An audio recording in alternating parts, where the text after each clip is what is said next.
পুরানো কর্মচারী। আপনার নামটা? আপনি এখানে কত বছর ধরে কাজ করেন? 12 বছর। সে 12 বছর ধরে এই কারখানায় কাজ করে। আমি এখন 13 শ্রেণীর একটা কর্মচারীর সাথে কথা বলবো। ভাই আপনার নামটা? আশিক ভাই, এই যে এখানে যে আপনি মিষ্টির জন্য প্রক্রিয়াজাত তৈরি করতেছেন, এখানে কি কি দিতেছেন আপনি সাথে? আপনার ছানা, ময়দা, ছানা, ময়দা, সোডা, খাবার সোডা, আরো কিছু মিষ্টি চিনিজাত কিছু দেওয়া হয় না?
চারগলার মালা, এই যে চারগলা ফুলের মালা দেখতে পাচ্ছেন, অরিজিনাল তারই নামে নিজাম, এই দোকানটা তার নামে লিখছে নাকি?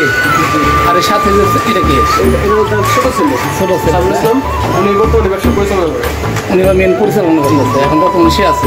আপনি এখানে কি করেন? আমি স্টাফ। হ্যাঁ স্টাফ। এটা ম্যানেজার দায়িত্ব কি আছে? আমাদের ভাই ম্যানেজার না?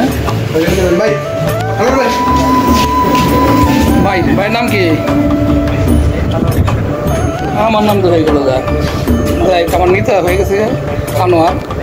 এখানে যারা আসে, আপনি যারা ঢাকা থেকে সাভার থেকে আসবে, সোজা পথটা বলে দেন, এইভাবে আসলে ভালো হবে। আমরা তো অনেক বাইঙ্গে আসলাম। বরাঙ্গাল বরাঙ্গাল নামবে, একবার অটো ডাইরেক্ট আসবে, এখানে ডাইরেক্ট আসে, এখানে এসে এখানে এসে বলবো না। আমাদের প্রথম আপনি নিয়ে গেছিল, আপনি নিয়ে গেছিল এই যে শাখা, আপনি পঞ্চ রাস্তার ওইখানে নামাই দিয়েছিল, পরে শাখা আছে। পরে এর আগে আমরা গেছিলাম, আমাকে নিয়ে গেছিলাম মানিকগঞ্জ দেবেন্দ্র, ওখানে শাখা। পরে আমাকে আশা ছিল আমরা কারখানা আসবে, আজকে ঘুরতে ঘুরতে ঘুরতে কারখানা এসে বললাম আর কি। যাই আপনি এখানে মিষ্টি কয়েক পর আইটেম দেখে আমরা, আপনি যদি আমাকে কষ্ট করে বলতেন কোন মিষ্টিটা কত করে রাখেন, আপনার একটু বললে ভালো হতো। এনে একটু আসেন আপনি, আপনি ভিতরে যান একটু, ভিতরে যান একটু। এটা প্রাইস কত? 420 টাকা। তারপর মিনিকেট মিষ্টি, এটা 450, 450। আর এটা ছানার সন্দেশ, এটা 750, 750। আর এটা গুড়ের সন্দেশ, এটা 700 টাকা কেজি, 700 টাকা কেজি। আর নিচে আছে প্যারা সন্দেশ, এটা হলো 450। এটা হলো গুড়ের সন্দেশ, এটা দাম কত বললেন? 700 টাকা কেজি। আর এটা প্যারা সন্দেশ, এটা দাম 650। আর এটা হলো 420। এটার নাম কি? মাওয়া গুড় মিষ্টি। এটা অরিজিনাল নিজামের মিষ্টি, মাওয়া গুড় মিষ্টির দাম হলো 750 টাকা, 400 টাকা, 420 টাকা কেজি। আর এটা নিজামের ছানা সন্দেশ, এটা মূল্য 750। আর এটা 450 টাকা মিনিকেট মিষ্টি, 450 টাকা। ধন্যবাদ ভাই, আপনাকে কষ্ট দিলাম আনোয়ার ভাইকে। ধন্যবাদ আনোয়ার ভাই।